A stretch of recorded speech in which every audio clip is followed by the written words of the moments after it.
చూడండి, మనిషి దేవుడిచ్చినటువంటి తెలివిని ప్రతి విషయంలో ఉపయోగిస్తున్నాడు. ఉదాహరణకు మామూలుగా ఒక షర్ట్ కొనాలంటే షాప్కి వెళ్ళి డిజైన్ చూస్తున్నాడు, క్వాలిటీ చూస్తున్నాడు, రేట్ చూస్తున్నాడు, నచ్చితే తీసుకుంటున్నాడు, నచ్చకుంటే బయటకు వచ్చేస్తున్నాడు.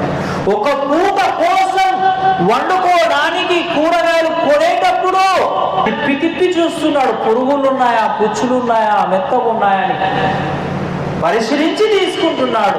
కానీ ఆరాధించేటప్పుడు మాత్రం దేన్ని పడితే దాన్ని దేవుడే వస్తున్నాడు.